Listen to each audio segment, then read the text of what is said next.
world. We're here live in London doing the nighttime devotion from the devotional Conflict and Courage by Ellen White. The title today, God remembers his own. The script reading comes from Revelation 12, verse 12. Woe to the inhabitants of the earth and of the sea, for the devil is come down unto you, having great wrath, because he knoweth that he hath but a short time.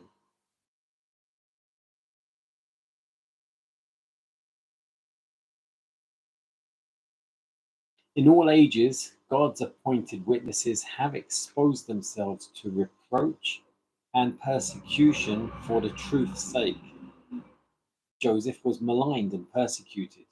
David, the chosen messenger of God, was hunted like a beast of prey by his enemies. Stephen was stoned because he preached Jesus and him crucified. Paul was imprisoned, beaten with rods, stoned, finally put to death. John was banished to the Isle of Patmos for the word of God and for the testimony of Jesus the Christ.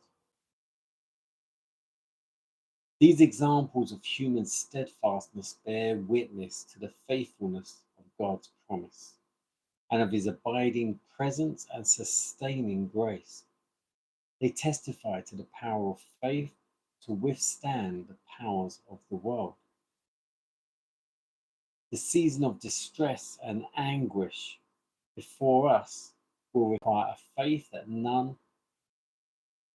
only can endure weariness, delay, and hunger. A faith that will not faint, though severely tried. Many of all nations and all classes, high and low, rich and poor, any color, any race, will be cast into the most unjust and cruel bondage. The beloved of God pass weary days, bound in chains, shut in by prison bars, sentenced to be slain. Some apparently left to die of starvation in dark and loathsome dungeons.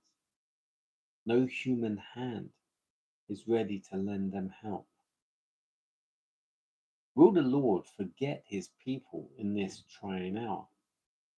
Did he forget faithful Noah when judgments were visited upon the antediluvian world? Did he forget Lot when the fire came down from heaven to consume the cities on the plain? Did he forget Elijah when the oath of Jezebel threatened him with the fate of the prophets of Baal? Did he forget Jeremiah in the dark and dismal pit of his prison house? Did he forget the three worthies in the fiery furnace? Or Daniel in the den of lions?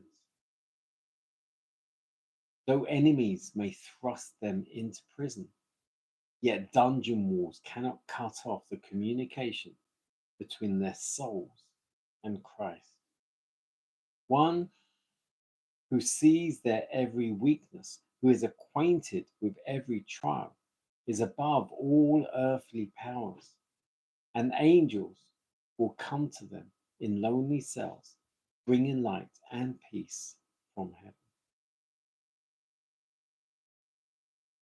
God remembers his own. God will remember you so long as you remain focused on him.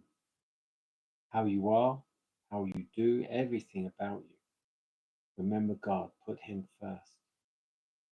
In everything, it doesn't matter what trial, always remember God, because that is why you will be tested and tried, for putting God first. Keep doing it.